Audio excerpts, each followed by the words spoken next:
Bienvenida, ingeniera, a la presentación de este problema para la asignatura de Operaciones Unitarias 2. Nosotros somos el grupo 3, el cual está compuesto por Blanca Carolina Martínez, Cristian Alexander, Luis Felipe Velázquez, su servidor José Ariel Sandoval, Rafael Ernesto Valles y Ramón Grasso Cruz Pineda. Nuestro problema consiste en una mezcla de pez sileno y N-hexano que entra a un proceso de destilación a 25 grados Celsius en la atmósfera. Nos piden determinar cuál es el reflujo a usar y los calores en el condensador y en el rehervidor. Las suposiciones que utilizamos para resolver ese problema es que la presión en la torre es constante, que hay pérdida de calor a los alrededores despreciables y que la alimentación entra como una mezcla líquido-vapor. Entonces tenemos nuestro diagrama de flujo del proceso, en el cual nosotros incluimos un calentador y un destilador flash. Esto es porque las condiciones de inicio de nuestra mezcla está únicamente como líquido, entonces es necesario ingresar la mezcla a un calentador, luego pasarlo por una válvula, hacer una destilación rápida flash para obtener esa mezcla líquido-vapor que se nos pide como requerimiento a la entrada de la torre de destilación final. Entonces nuestro diagrama a trabajar nos queda de esta manera, donde nuestras incógnitas son el flujo de destilación y de fondo, la relación de flujo y el calor tanto en el condensador como en el hervidor. Para comenzar trataremos la destilación flash. Primero buscamos y obtenemos nuestros datos para la presión de saturación con el libro del BACnet y luego sacamos la fracción mol en la alimentación.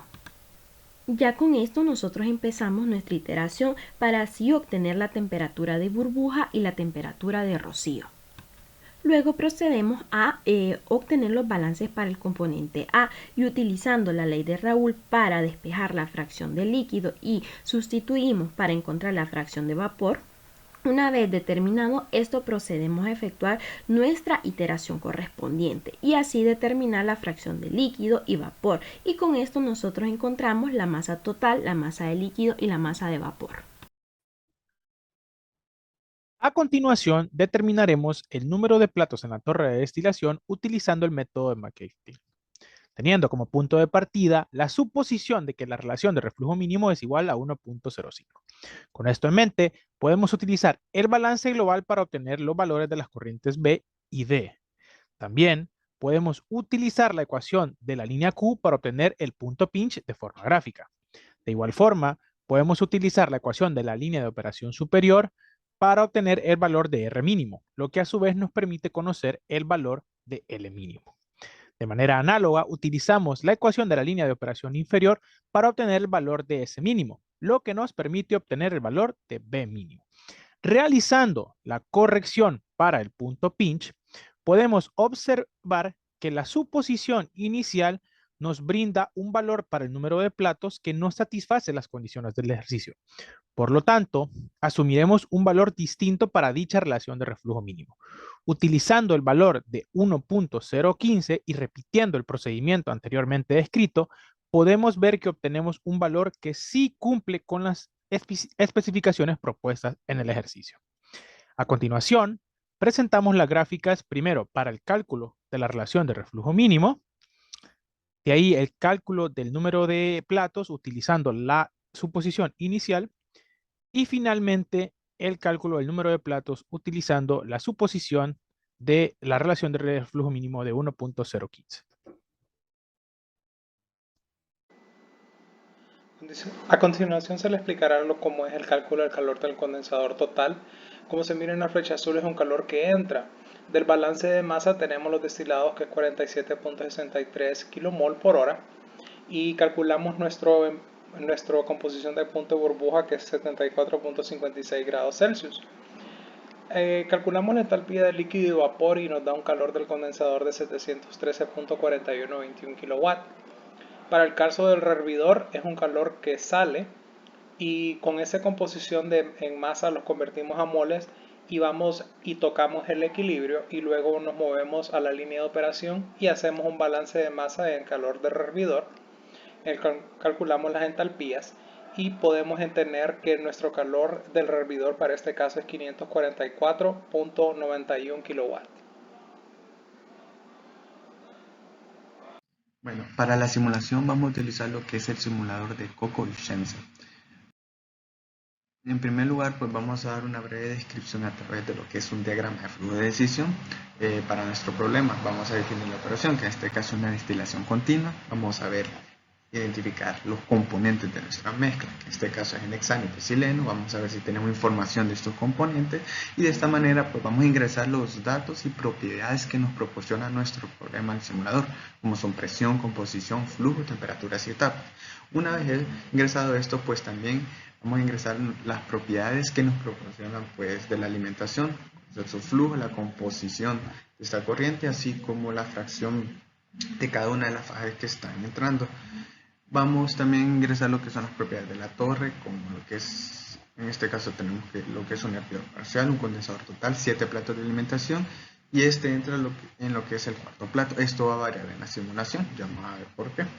Vamos a también analizar lo que son los flujos y entradas de nuestra torre, y si este dato pues, nos proporciona pues, un resultado similar al que calculamos de manera manual, pues vamos a terminar lo que es la simulación.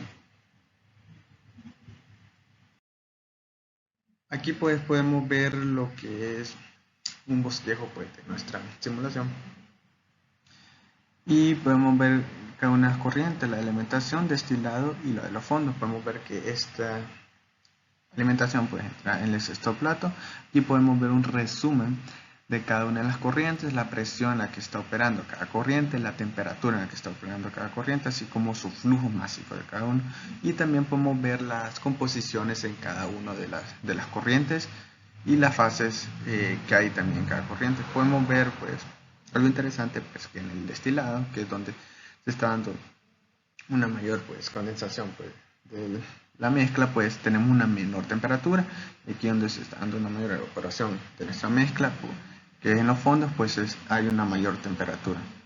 Continuando con la simulación en Kensel, con los datos introducidos anteriormente, podemos revisar lo que son los componentes que están bien colocados, la operación con el número de etapas de 7, más lo que es el condensador total y el hervidor parcial, y podemos ver que la entrada será en el plato número 6. Además revisamos las propiedades, las termodinámicas con la ecuación de estado seleccionada de Brand-Robinson, las propiedades físicas de reacción que no se efectúa, la alimentación que se da en el plato número 6 a una presión de 1 atmósfera y una fracción de vapor de 0.75 que es equivalente al Q, la temperatura de alimentación que es de 384.9 Kelvin y lo que es el flujo de alimentación de 104 kmol por hora con cada uno de sus componentes. Y revisamos las especificaciones, para la cual revisamos la presión que es de 1 atmósfera, que es constante, el calor en la torre, que es adiabática, entonces es igual a 0, eficiencia que es del 100%, y las especificaciones de la columna, en la que tenemos en la cabeza lo que es más volátil, que es el N-hexano, la fracción mol de 0.9673, y en los fondos para el psileno de 0.8915.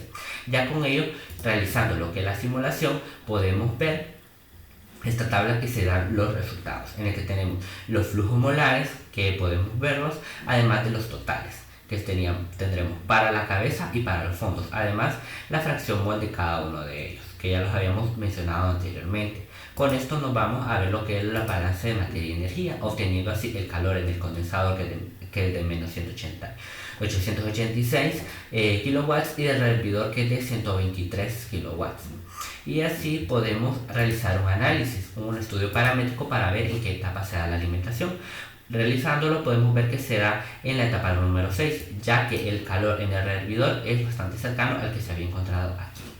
Entonces con esto podemos ver además en esta viñeta que tenemos la relación de reflujo, que es de 1.2, y en el número de etapas de Gilliland podemos ver que es aproximadamente 8, que es de nuestro interés. Ya con esto podemos ver nuestro diagrama McKay-Thiele, que en efecto sea la alimentación número 6, el plato, y tenemos las 8 etapas. Luego de esto procedemos a realizar una comparación entre lo manual y el simulador, en el que podemos ver la diferencia en los calores tanto del condensador como en el rehervidor, en ambos casos. Así podemos llegar a las siguientes conclusiones, en el que tenemos que con el simulador lo que hace es optimizar el tiempo para la obtención de datos requeridos en nuestro proceso. Además, podemos ver que hay discrepancias entre los datos calculados manualmente y el simulador. Esto puede ser debido a la interferencia de alguna variable. Y los calores difieren entre ambos métodos, aunque sin embargo podemos ver que las otras incógnitas sí las obtuvimos de manera igual. Y podemos comparar entre los McCabe-Thiele de ambos casos, ya que efectivamente son iguales. Muchas gracias.